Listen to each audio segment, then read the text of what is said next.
You're listening to Historical Perspectives with Mr. Malt. Learn about life by looking at our history. Teachers, for more information about historical perspectives, search Mr. Malt's Marketplace on Teachers Pay Teachers or at mrmaltmarketplace.com. Happy learning!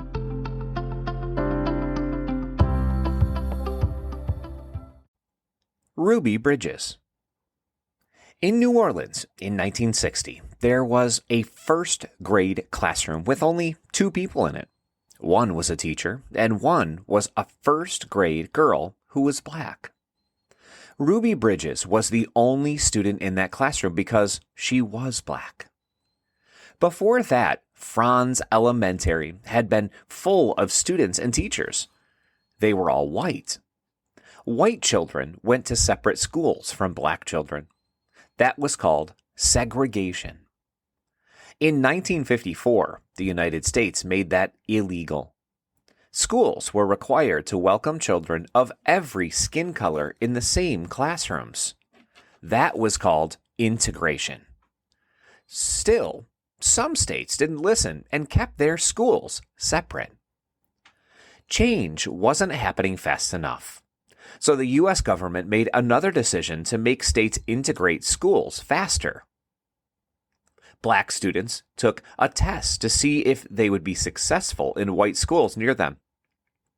Ruby Bridges passed that test, and her parents agreed to change her school. They later said they didn't realize how big that decision would be for everyone. As Ruby walked into her new school at age 6, crowds of angry white parents yelled at her. They called her terrible names, and worse, parents were angry because Ruby was black, and they didn't think she should go to a white school with their children. These parents believed that people of different skin colors were not equal. So, they took their children out of the school.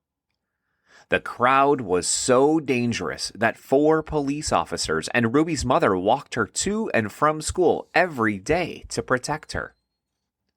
That's why Ruby was the only student in that school that year.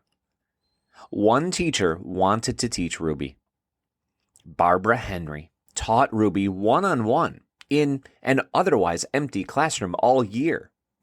Luckily, they liked each other and worked well together on Ruby's lessons. In her autobiography, Ruby explained that she didn't understand that the crowds were angry with her. She had not experienced hatred and racism before attending Franz Elementary School. Looking back, she explains, none of us know anything about disliking one another when we come into the world. It is something that's passed on to us. The next fall, when she started 2nd grade at the same school, white parents decided to let their children return to the school. More black students attended too. It had become an integrated school after that long, hard year. Ruby and her family didn't know that going to a white school that year would be so important to the civil rights movement. She became a symbol and a real-life hero. She still is. Her brave story is the subject of many books and movies. As of 2024, she is still alive and working with her foundation to prevent racism in the hearts and minds of our children. Thanks for listening to this Historical Perspective. If you enjoyed this episode, be sure to subscribe. Also, search for Historical Perspectives on Teachers Pay Teachers to learn more about other topics, such as the Golden Gate Bridge, Henry Ford, schools in the early 1900s, and so much more. Happy learning!